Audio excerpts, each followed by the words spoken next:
نحمدہ ونصلی علی رسولہ الکریم وبلغنا رسولہ النبی الکریم والحمدللہ رب العالمین۔ اسے سید محسن بخاری فرام UK۔ آج میں آپ کی خدمت میں سجدہ اور اس سلسلے میں نے ایک سجدے کی فضیلت ایک پہلے ویڈیو بھی بنائی تھی، لیکن اب میں اس میں شامل کرنا چاہتا ہوں کہ سجدہ، اس کی فضیلت اور طویل سجدہ۔ طویل سجدہ جو ہے وہ نعمت پر شکر ادا کرنے کا نام ہے۔ اس کی مثال میں اس طرح دیتا ہوں کہ جب نبی پاک صلی اللہ علیہ وآلہ وسلم پر درود اترا، اس کو آیت درود بھی کہتے ہیں۔ ان اللہ و ملائکتہ یصلون علی النبی یا ایھا الذین آمنوا صلوا علیہ وسلموا تسلیما، تو فوراً بعد اس کے پڑھنا چاہیے اللہم صلی علی محمد و آل محمد۔ تو اللہ تعالیٰ فرماتے ہیں کہ یقیناً میں اور میرے فرشتے نبی پر درود و سلام بھیجتے ہیں۔ اے مسلمانوں، اے مومنوں، تم بھی ان پر درود و سلام بھیجو اور ان کو اس طرح رسول تسلیم کرو جس طرح تسلیم کرنے کا حق ہے، نہیں سپرلیٹو ڈگری جو اللہ کے نزدیک ہے۔ تو جب یہ آیت نازل ہوئی تو نبی پاک صلی اللہ علیہ وآلہ وسلم سجدے میں تشریف لے گئے، اللہ کے سامنے اپنی پیشانی مبارک کو مٹی پہ رکھ دیا اور اللہ کی حمد و ثنا بیان کرنے لگے، جس طرح ہم بھی نماز میں جب اپنی معزز ترین پیشانی مٹی پہ رکھتے ہیں تو ہم پڑھتے ہیں سبحان ربی اعلیٰ اعلیٰ، سبحان ربی اعلیٰ اعلیٰ، سبحان ربی اعلیٰ۔ تو بہت ہی اعلیٰ ورفہ ہے اے رب، اور اپنی ہم حیثیت کو ختم کر دیتے ہیں۔ تو مجھے علامہ صاحب کا ایک شعر یاد آ گیا، انہوں نے فرمایا کہ مٹا دے اپنی ہستی کو اگر کچھ مرتبہ چاہے، کہ دانہ خاک میں مل کر گل و گلزار ہوتا ہے۔ اگر اللہ کے سامنے جھک جائیں ہم تو اسی طرح ہے کہ ہم نے اپنی ہستی کو مٹا دیا۔ تو علامہ اقبال کہتے ہیں کہ جس طرح ایک دانہ جب خاک میں مل جاتا ہے تو وہ پھر گل و گلزار بن جاتا ہے، اگر وہ مٹی میں نہ ملے، اپنی ہستی کو ختم نہ کرے تو وہ ایک دانہ رہتا ہے، اگر وہ مٹی میں مل جائے تو وہ ایک تناور درخت بھی بن جاتا ہے۔ گندم کی مثال بھی آئی ہے کہ ایسے ہے کہ ایک دانے سے 7 شاخیں نکلتی ہیں، ان میں ہر کسی میں 70 دانے ہوتے ہیں۔ تو آپ دیکھیں کہ وہ دانہ اگر زمین میں نہ جاتا، اپنے آپ کو مٹی میں نہ ملاتا، اپنی حیثیت کو ختم نہ کرتا، تو وہی دانہ اللہ تعالیٰ 70 ضرب 10 700 دانے، ایک کے 700 دانے اللہ تعالیٰ اپنی رحمت سے، مہربانی سے۔ تو یہ ایک مثال ہے کہ اسی طرح اللہ تعالیٰ دعاؤں کو بھی قبول کرتا ہے۔ شرط یہ ہے کہ جو اپنی ہے نا جی خودی، اپنی جو ہے ہستی ہے وہ قائم رکھیں، لیکن اللہ کے سامنے نہیں۔ اللہ کے سامنے تو ہم دعا بھی کرتے ہیں کہ یا اللہ ہمیں کسی کا محتاج نہ کرنا سوائے اپنے آپ کے۔ تو اللہ ہی وہ واحد ہستی ہے جس کی ہم عبادت کرتے ہیں، جو ہمارا خالق و مالک ہے، اور اسی کے پاس ہم نے لوٹ کے جانا ہے اور اسی سے دعائیں کرنی ہیں۔ ہمارا اور کچھ نہیں ہے، وسیلہ ہم دے سکتے ہیں ان کے پیارے بندوں کا، جیسے نبی پاک صلی اللہ علیہ وآلہ وسلم اور ان کی آل کا ہم اللہ کو واسطہ دیتے ہیں کہ اللہ تیرے وہ پسندیدہ اور ایسے بندے ہیں کہ جن پر تو نے اپنی رحمتیں نازل کی، اپنا فضل شاہ ان پر کیا، اپنی نعمتیں تمام کی، تو ہم ان کے راستے پر چلنا چاہتے ہیں۔ اہدنا الصراط المستقیم، اے اللہ ہم کو صراط مستقیم پر قائم رکھ۔ صراط الذین، ان لوگوں کا راستہ، انعمت علیہم، جن پر آپ نے اپنی نعمتیں نازل کی ہیں، نعمتیں تمام کی ہیں، یہاں تک نہیں ہے، نعمتیں اللہ تعالیٰ یہ بنی اسرائیل پر بھی نعمتیں نازل کیں، لیکن وہ قائم نہ رکھ سکے اپنی وہ اللہ اور اپنے نبی کی وہ انہوں نے حکم نہیں مانا، بلکہ حضرت موسیٰ علیہ السلام کا مذاق اڑایا کرتے تھے وہ، اس لیے وہ روندہ درگاہ ہو گئے، اور آج تک وہ سازشیں تو کرتے ہیں لیکن وہ کبھی کامیاب نہیں ہو سکتے۔ تو میں عرض کر رہا تھا کہ ایاک نعبد و ایاک نستعین، ہم اسی کی عبادت کرتے ہیں اور اسی سے مدد مانگتے ہیں۔ اہدنا الصراط المستقیم، اے اللہ ہمیں صراط مستقیم پر، سیدھے راستے پر قائم رکھ۔ صراط الذین، اب سوال پیدا ہوتا ہے کہ سیدھا راستہ ہے کون سا؟ صراط الذین، راستہ ان لوگوں کا، انعمت علیہم، جن پر اللہ تعالیٰ آپ نے اپنی نعمتیں نازل فرمائیں، اپنا فضل و کرم نازل فرمایا۔ پھر آگے ہے کہ صراط الذین انعمت علیہم غیر المغضوب، غیر المغضوب علیہم ولا الضالین، اور نہ کہ ایسے لوگوں کا راستہ جن پر تیرا غضب نازل ہوا اور جو گمراہ ہو گئے، وہ ضالین ہیں، وہ گمراہ لوگ ہیں، ہمیں ان کے راستے پر نہ چلانا، بلکہ اپنی پسندیدہ لوگ جو ہیں جن پر تیری نعمتیں نازل ہوئیں اور وہ کبھی ان پر غضب نازل نہیں ہوا اور کبھی وہ گمراہ نہیں ہوئے، اے اللہ ہمیں ان کے راستے پر قائم رکھنا۔ تو یہ وہ اللہ ہے جس کی ہم عبادت کرتے ہیں۔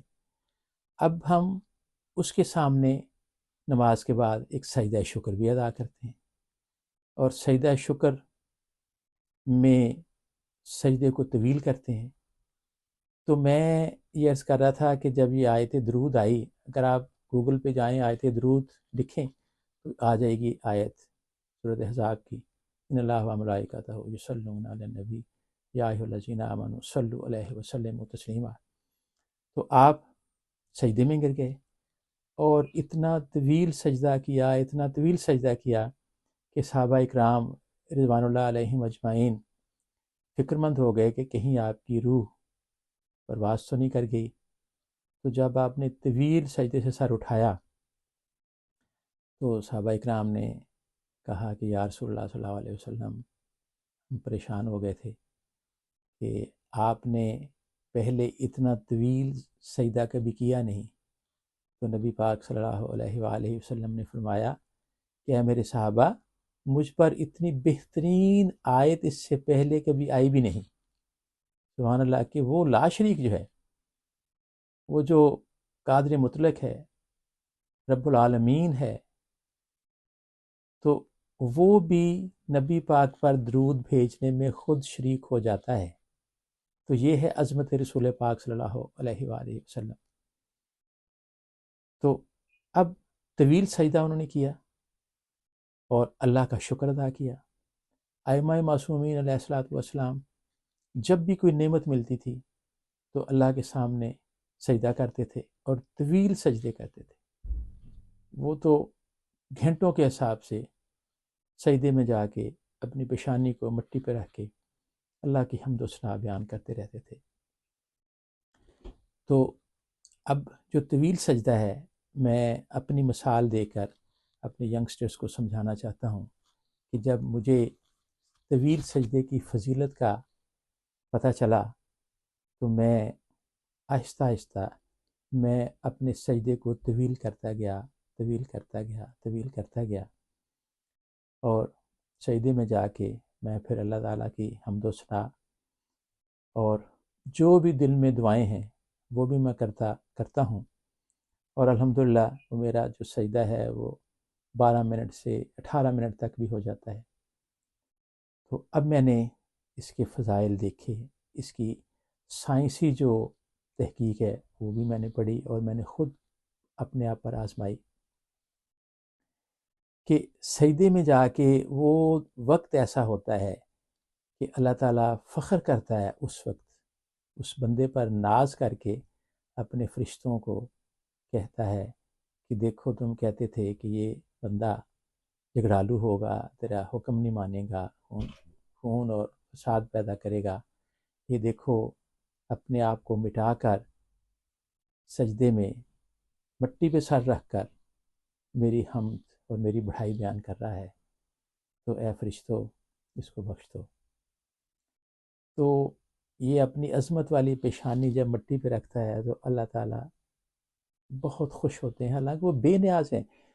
اللہ تعالیٰ کو ہماری عبادت کا کوئی فائدہ نہیں، اس کی ہم جتنی مرضی عبادت کرتے رہیں، نہ تو ہم اس کی جو شان ہے اس کو بڑھا سکتے ہیں، اور نہ نعوذ باللہ ہم نہ سجدہ کر کے شان کو بڑھا سکتے ہیں۔ وہ بے نیاز ہے، اللہ الصمد ہے، اس کو ہماری کوئی پرواہ نہیں۔ ہمیں پرواہ ہے کہ ہماری ہر پریشانی کا حل ہم اللہ سے مانگتے ہیں، بخشش بھی اللہ سے مانگتے ہیں۔ تو طویل سجدہ، اس کی جو سائنسی تحقیق ہے وہ یہ ہے کہ یہ جو ہمارا دل ہے یہ پمپ کرتا ہے۔ میں ینگسٹرز کو سمجھانے کے لیے اپنی ڈیوٹی دے رہا ہوں کہ یہ دل ہے، یہ خون پمپ کرتا ہے۔ تو جب پریشر سے خون یہ سکڑتا ہے ایسے کر کے، تو پریشر سے خون اوپر اب ہماری جو رگیں ہیں ان میں جاتا ہے، اور جو گریویٹیشنل فورس ہے اس کے تحت یہ نیچے کو فلو اس کی زیادہ ہوتی ہے، لیکن اوپر اس کو آنا یہ اپوزٹ ڈائریکشن ہے۔ وہ کش ثقل جو ہے گریویٹیشنل فورس، اس کے اگینسٹ اس نے اوپر آنا ہوتا ہے۔ تو سجدہ ایک ایسی پوزیشن ہے انسان کی کہ جب وہ اپنے اللہ سے سجدے میں جا کے راز و نیاز کر رہا ہوتا ہے تو یہ ہارٹ اس وقت اوپر ہوتا ہے اور انسان کا جو سر ہے وہ نیچے ہوتا ہے۔ تو یہ پیشانی اور یہ سارا حصہ، اس میں جتنے بھی اعضاء ہیں ان کو خون کی فراوانی شروع ہو جاتی ہے۔ جتنا وہ عام چلتا پھرتا بیٹھتا لیٹتا، صرف سجدے کی کیفیت میں وہ سارا فلو جو ہے وہ چونکہ ہیڈ اور نیچے ہو جاتا ہے تو یہ ہارٹ اوپر ہوتا ہے، تو فلو بڑھتی ہے، تو وہ آنکھوں میں آتی ہے۔ آنکھوں میں چھوٹی چھوٹی چھوٹی چھوٹی اللہ تعالیٰ نے وہ شریانیں رکھی ہوئی ہیں، اور یہ برین اور یہ سارا حصہ اس کو اتنا فائدہ پہنچتا ہے، اس سے دانت بھی مضبوط ہوتے ہیں، نظر بھی تیز ہوتی ہے، یہ سائنس کا مسئلہ ہے یہ بھی حل ہوتا ہے، اور برین کو خون ملتا ہے۔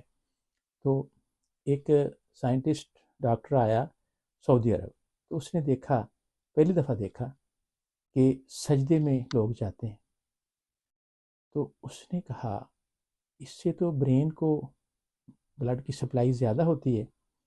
تو اس نے کہا کہ یہ جو مسلمان ہیں یہ پاگل نہیں ہو سکتے، ان کو مالی خولیہ نہیں ہو سکتا۔ جو برین کی بیماریاں ہیں وہ مسلمانوں کو، ایمان والوں کو نہیں ہوتی، کیونکہ وہ سجدے میں اللہ کے سامنے جھکے رہتے ہیں۔ اور نبی پاک صلی اللہ علیہ وآلہ وسلم نے فرمایا کہ سجسٹڈ یہ ہے کہ جتنی دیر میں ہم 60 آیتیں پڑھتے ہیں اتنی دیر اگر ہم سجدے میں رہیں تو انسان کی جتنی بھی پرابلمس ہیں یہ ساری، میری نظر اللہ کا شکر ہے کہ میری نظر پہلے سے بہتر ہو گئی جب میں نے یہ اپنی عادت بنائی طویل سجدے کی، تو بہت سے پرابلمس میرے دور ہو گئے۔ پھر اس میں یہ ہوتا ہے کہ اگر کمر درد ہے تو جب سجدے کی حالت میں آپ طویل سجدہ کرتے ہیں تو کمر کی درد بھی ٹھیک ہو جاتی ہے۔